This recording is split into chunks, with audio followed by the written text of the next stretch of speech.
कर रहे हैं, ऐसा कहते हैं। बाबा साहब के मानने वाले, बुद्ध को मानने वाले ऐसा कहते हैं। हाँ, इसे हम कहेंगे अज्ञान है। भैया तुम्हारा जो विषय होगा वो अलग होगा, लेकिन बौद्ध धर्म का विषय अलग है। तुम बौद्ध धर्म के बारे में कुछ नहीं जानते। तुम्हें जो बोलना है अपना बोलो, सामाजिक राजनीतिक या वह सब बोलो, बुद्ध को उसमें मत सानो, बुद्ध को उसमें मत लपेटो, क्योंकि बुद्ध को जानते ही नहीं। जानते नहीं तुम बुद्ध को, इसलिए भगवाधारी भगवाधारी ये शब्द मत कहा करिए। भगवा तो बुद्ध ही है। सुनंतु भगवा विमलेनानुमुद्धं। देखिए, जब हमें भाषा का धर्म का ज्ञान नहीं होता है ना, तो जाने अनजाने ही अपने आप को ही हम गाली देते हैं, लोग दे रहे हैं। इसलिए ये कथा लगाई विजय जी ने, उनको आपको धन्यवाद करना चाहिए सभी लोगों को मिलकर के। हाँ। उनके साथ में आदरणीय चांडक जी, जो इतना बड़ा दरबार आपको दिए हुए हैं, सारी व्यवस्था दिए हुए हैं, हाँ, उनके प्रति भी आपको आदर प्रकट करना चाहिए। न करते तो आप कैसे सुनते। मैं श्रीलंका में था, म्यांमार के एक बंदे मेरे मित्र हैं, लेकिन अंग्रेजी नहीं आती म्यांमार के लोगों को। अपनी भाषा में बर्मीज में पढ़ाई लिखाई सब कुछ होता है। हमारा ही देश ऐसा है जहाँ बहुत सारी भाषाएं हैं। श्रीलंका में चले जाएंगे तो सिंहली है, म्यांमार में जाएंगे तो बर्मीज है, थाई में जाएंगे तो थाईलैंड में तो थाई है। हमारे देश में ही 75 भाषाएं हैं। हाँ, उनको बर्मीज आती थी, अंग्रेजी बस यस नो वेरी गुड इतना ही। हाँ, उनका एक कुत्ता था, कुत्ता रखा था उन्होंने। एक दिन निकल करके बाहर जो है टहलने लगा, उसी समय जो कुत्ते पकड़ने वाले होते हैं ना, इधर उधर जो दौड़ रहे हैं, काटते हैं, हाँ, परेशानी खड़ा करते हैं, उनको पकड़ने वाले आ गए। उनका भी कुत्ता उधर ही बाहर अन्य कुत्तों के साथ खेल रहा था, देसी कुत्तों के साथ, रोड छाप कुत्तों के साथ खेल रहा था। उसी समय सबको पकड़ रहे थे तो इसको भी पकड़ने लगे, पकड़ करके गाड़ी में भरने लगे। उसी समय बनते देख लेते हैं, भागे भागे आते हैं, कहते हैं no sir no sir, I am dog, I am dog.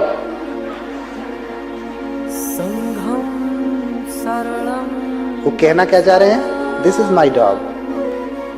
हाँ, ये हमारा कुत्ता है। लेकिन अंग्रेजी नहीं आती तो अपने से ही अपने आप को गाली दे रहे, करें आई एम डॉग, मैं कुत्ता हूं। हाँ, मेरे उदाहरण से आप क्या समझ रहे हैं। पाली नहीं जानते हैं, बौद्ध धर्म नहीं जानते हैं, तो जाने अनजाने ही अपने आप को ही आप क्या कह रहे हैं।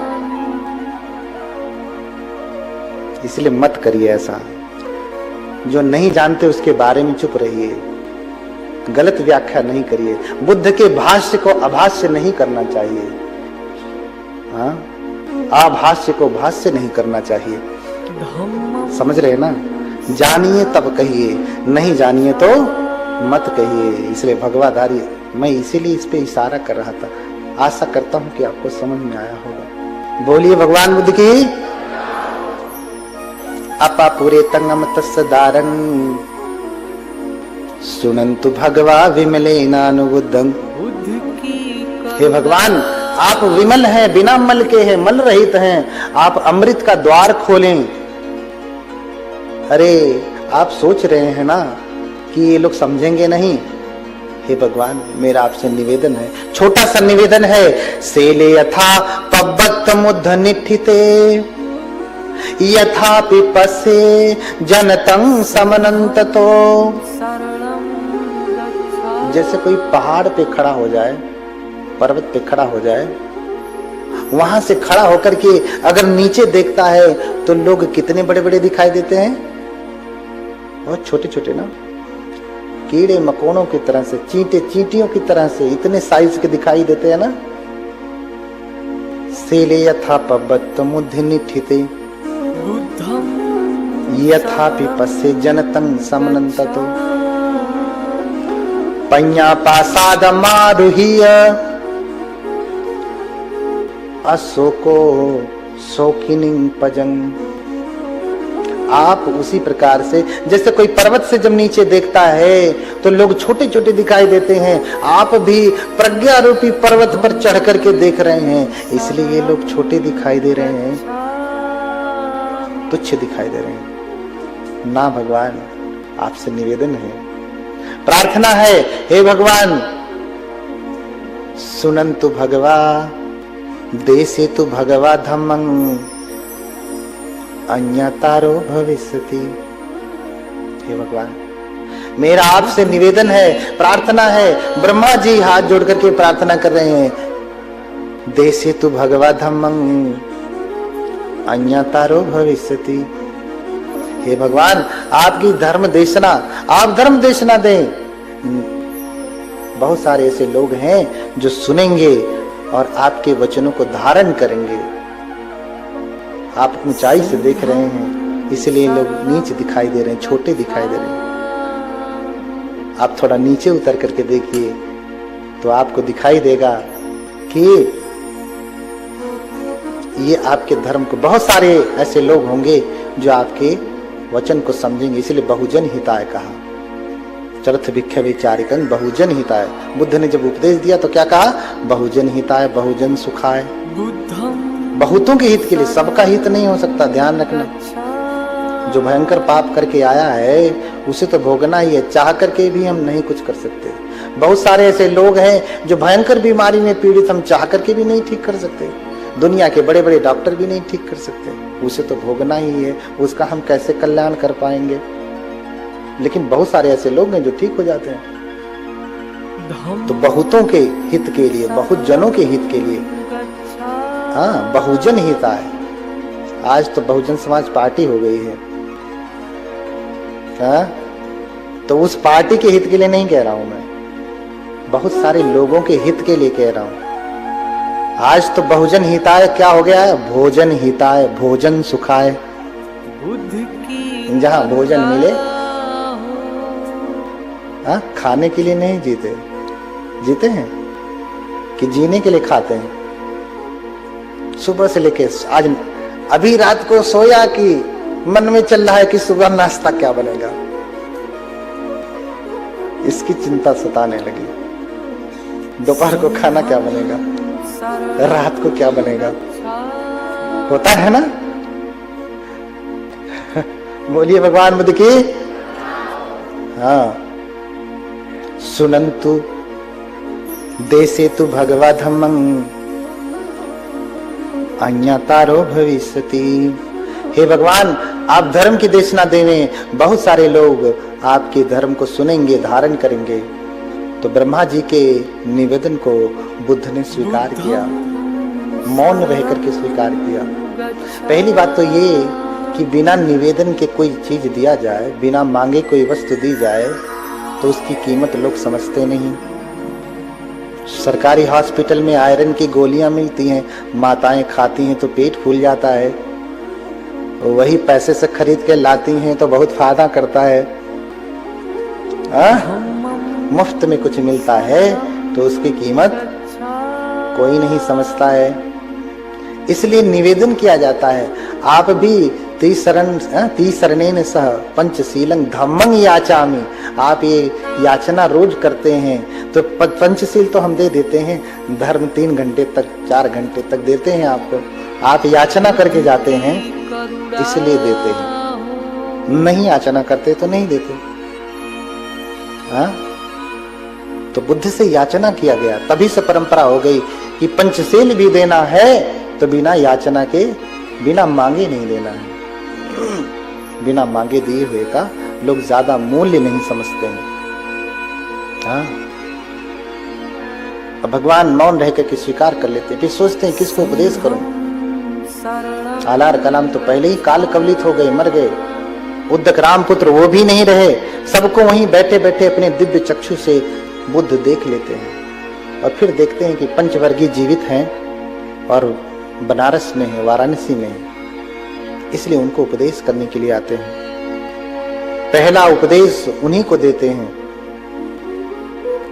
दूर से ही बुद्ध को देखते हैं तो पहले तो स्वीकार नहीं करते, कहते देखो आ गए, अब खा पी करके मोटे हो गए, चिकनाई चढ़ गई, चेहरा चमक रहा है, अब आ गए सेवा करवाने के लिए आ रहे हैं। हाँ, तो आपस में ही सब निर्णय कर लेते हैं दूर से देखते हुए कि हाँ वो आ रहा है ना श्रमण गौतम। हाँ, प्रणाम प्रणाम मत करना। कह कौडिन्य न करब प्रणामा, उठब न आयहूं तजब न ठामा। बोला वप्र न आसन देवै, गहब न पात्र न चीवर लेवै। कौडिन्य कहते हैं कि पंचवर्गीय में कौडिन्य भी है ना, देखो आ रहा है, प्रणाम नहीं करेंगे। हाँ, आ रहे हैं तो आए, बैठने के लिए आसन नहीं देंगे, जहां मन करेगा बैठेंगे। आ रहे हैं तो आए, पात्र नहीं लेंगे उनका, लेके खड़े रहे अपना। आ रहे हैं तो उनका चीवर भी नहीं लेंगे, संघाती कंधे पे रखा जाता है। हाँ, उनका जो मन करना है सो करे, हम लोग कुछ नहीं करेंगे, जो मन करे सो करे। भ्रष्ट हो चुके हैं अब वो। लेकिन देखी तथागत चुंबक दंडा, भगवान के चुंबकीय व्यक्तित्व को देख करके, जैसे चुंबक होता है ना, वो दाढ़ी बनाने वाला ब्लेड होता है ना, शेविंग वाला, वो ब्लेड नीचे ऐसे रख दीजिए और ऐसे ऊपर से चुंबक लेकर के जाइए। पास लेकर के जैसे आएंगे, चुंबक जैसे जैसे पास आएगा, ब्लेड कितना भी कहे ना ना ना ना कुछ नहीं करूंगा, लेकिन जैसे ही चुंबक पास आने लगेगा, ब्लेड हिलने लगेगा, कंपन होने लगेगा। जैसे जैसे पास आएगा ब्लेड उठने लगेगा, और पास आ गया उठ के खड़ा हो जाएगा। बुद्ध भी लोग कह रहे हैं प्रणाम नहीं करेंगे, आसन नहीं लेंगे, पात्र नहीं लेंगे, बैठने को नहीं पूछेंगे, जो मन करेगा सो करेंगे। लेकिन जैसे जैसे पास आ रहे हैं, कंपन होने लगा। जितना पास आ रहे हैं, धीरे धीरे करके आराम से कोई उठ रहा है तो दूसरा उठ गया, फिर तीसरा उठ गया। पास आ गए भगवान तो सब उठ के खड़े हो गए। कोई पात्र ले रहा है, कोई चीवर ले रहा है, कोई आसन दे रहा है, कोई पानी ला रहा है, जो नहीं करना था सब कर दिया। हाँ, ऐसे हैं भगवान, और ऐसी है भगवान की महिमा।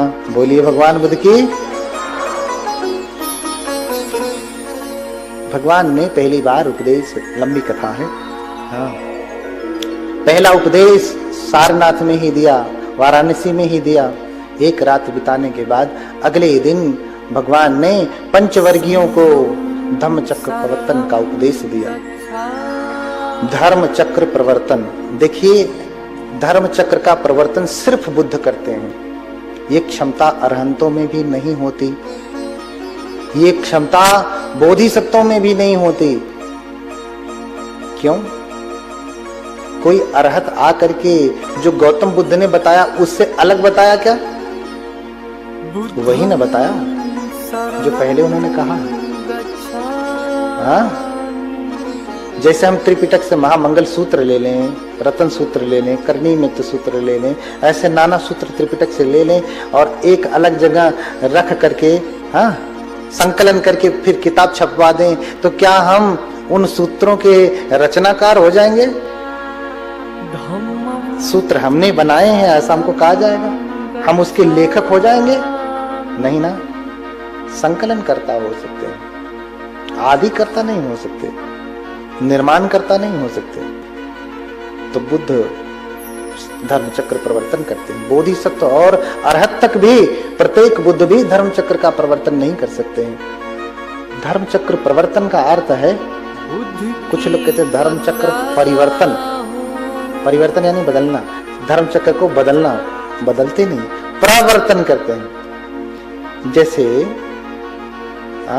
कोई चक्का लीजिए, साइकिल का एक चक्का लीजिए, तो उसको ऐसे फेंकिए तो उसको प्रवर्तन कहते हैं। वो चक्का क्या होगा? चलते चलते चलते चलते पहले तेज चलेगा, फिर धीमा होगा, धीमा और धीमा, धीमा धीमा धीमा धीमा, फिर रुक जाएगा और फिर गिर जाएगा। एक समय आया कि भगवान बुद्ध का धर्म ज्वलंत रूप में था, फिर कम होते होते होते एक समय ऐसा आया कि चक्का गिर ही गया, धर्म नष्ट ही हो गया भारत से, है ना, खत्म हो गया। तो फिर दूसरे बुद्ध आते हैं। हाँ, नष्ट नहीं हुआ, बस गिर गया। पतन का अर्थ होता है गिर जाना, है ना। कहते हैं कि व्यक्ति का पतन हो गया, नष्ट थोड़ी नहीं हुआ, व्यक्ति अभी भी है, बस उसकी मर्यादा घट गई, उसका मान घट गया, उसकी वैल्यू घट गई, समझ रहे ना। तो धर्म चक्र गिर गया, इसका मतलब ये नहीं कि चक्र खत्म हो गया, मानने वाले कम हो गए, मानने वाले कम हो गए। जब कोई दूसरे बुद्ध आएंगे फिर से धर्म चक्र का प्रवर्तन करेंगे। चक्का रुक गया, फिर से धक्का देंगे, फिर चलने लगेगा, फिर रुकेगा, फिर बुद्ध आएंगे, फिर चक्का धक्का देंगे, फिर चलने लगेगा। इसी को प्रवर्तन कहते हैं। हाँ, धर्म चक्र प्रवर्तन किया, धम्म चक्र प्रवर्तन सूत्र का उपदेश दिया। क्या उपदेश दिया कि भिक्षुओं, संसार में दुख है, दुख का कारण है, दुख का निवारण है। ये 4 आर्य सत्य का उपदेश दिया, और इन्हीं 4 आर्य सत्यों में अष्टांगिक मार्ग भी है और प्रतीत्य समुत्पाद भी है। इन सब का उपदेश स्वयं बुद्ध ने दिया। पहले ही बताया, इदम खोपन भिक्खवे दुखं आर्य सत्यं, दुख आर्य सत्य है।